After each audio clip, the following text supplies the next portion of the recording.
Now at 6, a clearer picture of the devastation left behind by the wildfires in Maui.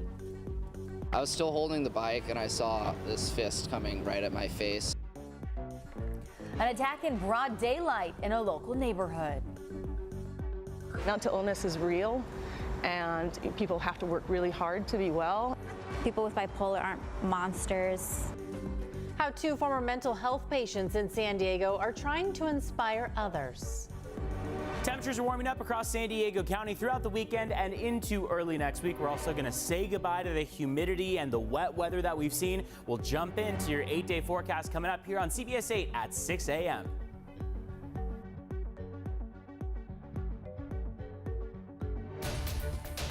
All right, we are following some breaking news out of University City where there's been a shooting involving a San Diego police officer. Thanks for joining us at 6 a.m. I'm Carrie Lane in for Eric Connert. And I'm Dana Marie McNichol. Both Netta and Eric have the day off. Now, this happened just after 3 in the morning on the 3400 block of Laban Drive.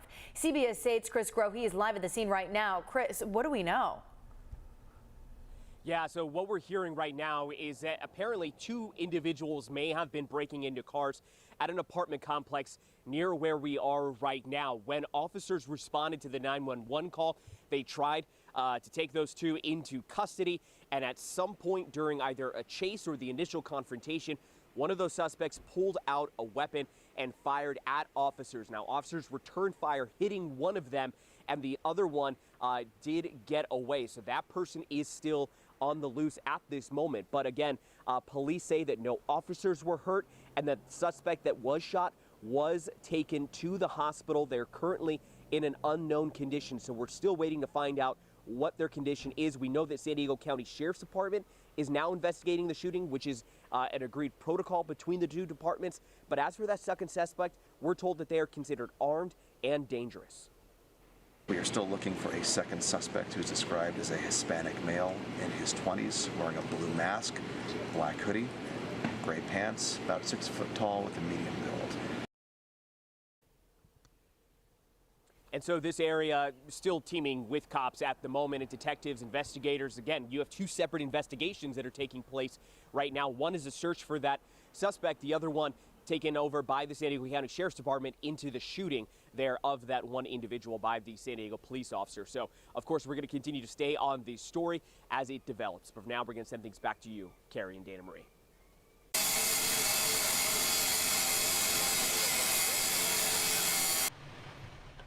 And take a look at this new video just into our newsroom. A driver crashed into the wall of a carport at Bay City's motel in Chula Vista. This happened just after midnight. At one point, the driver also hit a parked car and rolled over. It's not clear how serious the driver's injuries are or what exactly led to the crash. Right now, Chula Vista police are investigating.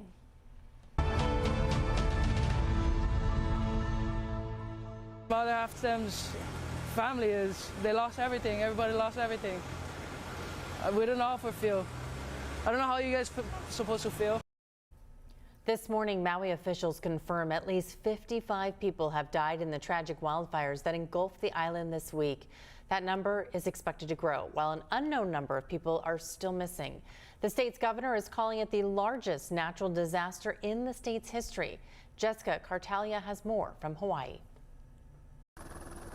These are the smoldering ruins of the historic Hawaiian city of Lahaina. We know that many people are suffering. The fatality numbers will climb. Hawaii Governor Josh Green toured the devastation yesterday. What we saw was likely the largest natural disaster in Hawaii's state history. Local officials say no one could have predicted the massive wildfires that struck West Maui this week, fanned by strong winds as Hurricane Dora passed just south of the islands. Lahaina resident Eliza Tobias walked back to her neighborhood days after fleeing the flames. She found her home in ruins. Her father Carlos is among the missing. I wanted to force him to come with me, but he was very hard-headed and he didn't want to come. Maui County officials are urging residents to stay away, with multiple smaller fires still burning in West Maui and many communities without power and water. It's still very, very hazardous in the burn areas. Things are falling every minute around us. Yesterday, President Biden approved a disaster declaration for Hawaii, clearing the way for federal assistance. Our prayers with the people of Hawaii, but not just our prayers.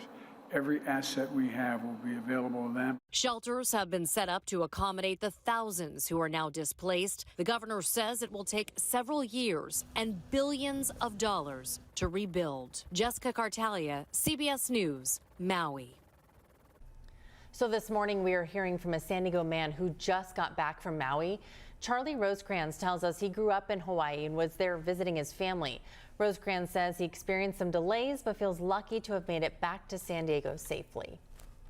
We could see the fires from where we were. We could see the smoke, and we just thought it was a fire. I wasn't watching the news. And then, you know, when I heard there was some fire in Lahaina, I looked at my phone the next morning. My jaw just hit the floor. As for other travelers, some were forced to sleep at the airport because of flight delays and cancellations. And Kalai's Kitchenette in Rancho Penasquitos is using their space as a drop-off location for donations to help rebuild the Lahaina community. That's right. The main chef at the restaurant moved to San Diego back in 2008 from Lahaina, but his family still lives there. His family was relocated after their house burnt down. The owners are now using their storefront as a way to collect items to send off and support the island.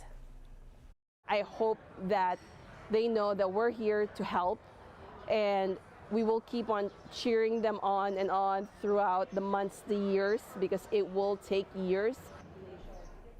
Now, the restaurant will be collecting donations until Sunday between 10 a.m. and 6 p.m. They are in the plaza at the intersection of Carmel Mountain Rancho Road and Rancho Penasquitos Boulevard. This morning, police are using this surveillance video that you see here to help investigate into a violent attack in South Park. Take a look. You can see a man attack another man as he tried to steal an e-bike. The altercation happened Wednesday afternoon near the corner of 30th and Grape Street.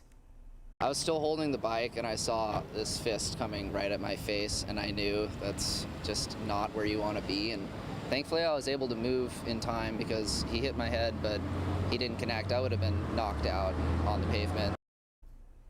Police say they're looking for the attacker, who is described as 5'10", 25 to 30 years old with a goatee.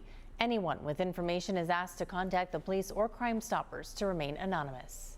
And happening today, a new family shelter is opening in Barrio Logan. This new shelter hosts 42 private rooms on Logan Avenue. Dozens of families will relocate there from the bridge shelter at Golden Hall. San Diego plans to shut down Golden Hall shelter, moving away hundreds of homeless families, teenagers, and kids.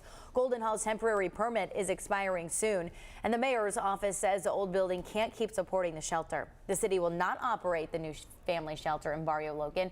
Instead, the Alpha Project will run it. Staff will provide 3 meals a day, laundry services, and 24/7 support to get permanent housing.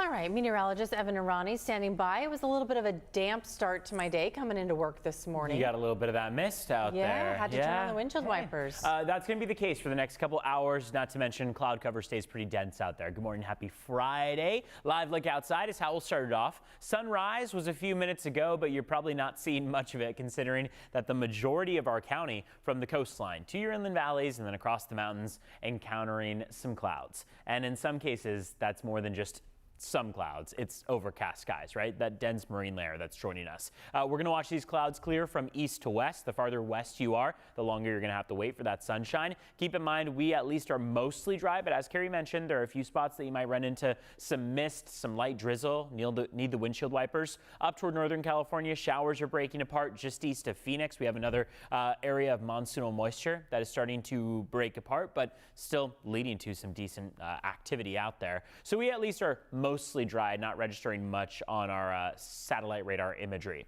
Let's take a look at your forecast. 74 along the coastline. Temperatures are going to be a little bit cooler than average today. You might have noticed the last couple days, even with the temperature cool down, where we weren't in the 90s, we were mostly in the 80s inland, for example. You still felt quite hot out there because of the high humidity. Today, through the weekend, humidity drops down. We'll start to see a decrease in that. It'll be a little bit easier for your body to cool down while you're outside, but it is still going to remain pretty warm across your inland valleys and the mountains, not to mention the deserts. 101 this afternoon. 70 right now as you walk out the door in San Diego. It is 78 in Palm Springs, 89 in Phoenix. We are one of the warmest spots along the coastline in California. Monterey at 60 degrees, LA at 67, and then we're there at 70. So temperatures are going to keep warming throughout next week. Next week is a really notable warming trend. We'll start to see humidity creep back into the forecast for about Tuesday through Thursday of next week. But in the meantime, you've got a really comfortable weekend on hand here. Temperatures are going to be right around around average, if not maybe a few degrees shy of it. Partly cloudy skies each day with that marine layer to start it off, and then more sunshine by the afternoon. Let's take a look at your border wait times. It's 6:10 on the clock right now, and so far at that San Ysidro port of entry, looks like you're going to be waiting just about 140 minutes, just over 2 hours. So keep in mind, 2 hours, 20 minutes on that wait time could lead to some delays once you get into San Diego County. Otay Mesa port of entry, cut that in half. You're at a 70-minute wait time. Keep in mind, if you would like conditions on our highways here in San Diego County, you can head to cbs8.com/traffic. It'll give you the latest, and we'll also check in on those conditions in just a few minutes. Back to you. Thanks, Evan. Always keeping us updated. Still ahead, new COVID boosters are on the way. What makes these different? Plus, can driving with cruise control help you save money on gas? We're going to verify. And the best spot in San Diego to see this weekend's meteor shower. All that and much more when we return.